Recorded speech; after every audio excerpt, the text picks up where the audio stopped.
The ketogenic diet has been all the rage lately, especially with celebrities like Gwyneth Paltrow, Matthew McConaughey, and Kim Kardashian and LeBron James using it to rapidly drop weight and body fat.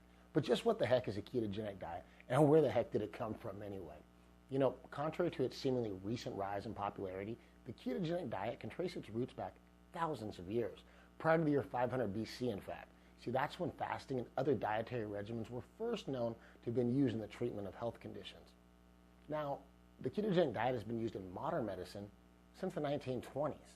But before we can fully understand the ketogenic diet, we must first begin with an understanding of what ketosis is and what it does. Now, in normal circumstances, your body uses glucose as its primary source for energy.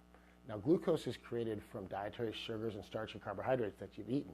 But when there's a lack of glucose, as well as stored glycogen, your body turns to another source for its energy. And awesomely enough, you know what that source is? It's your stored body fat. And this is done through the process of ketosis. And ketosis is simply a very normal metabolic process your body naturally initiates to keep working in the absence of glucose. When your body doesn't have enough carbohydrates from the food you've eaten for your cells to burn for energy, it burns fat instead. And then you are in the metabolic state known as ketosis. In this state of ketosis, people often experience rapid drops in both weight and body fat, along with improved health markers. Now, in order to have your body start burning its current storage of body fat for fuel, you're going to need to shift your body's metabolic pathway and go from being a sugar burner to being a fat burner. And this is done through dietary modification, specifically through the ketogenic diet. Now, there are various versions of the ketogenic diet, and I'll explain the details and differences in great detail in a later lecture.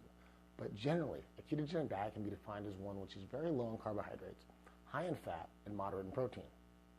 For a lot of you out there, you're probably freaking out about the thought of eating fat to lose fat.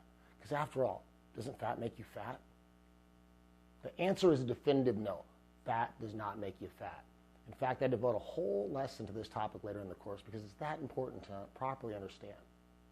But I assure you, if you think that fat makes you fat and you've been eating a low-fat, high-carb diet, you're still very likely to be carrying more weight and more body fat than you like or than is healthy.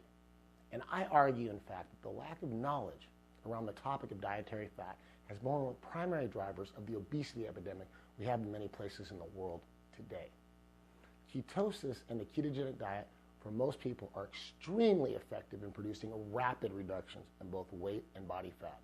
But it isn't necessarily the right choice for everyone. In the next section, we'll take a closer look at the pros and the cons associated with the ketogenic diet and ketosis and help to determine if it's the right option for you.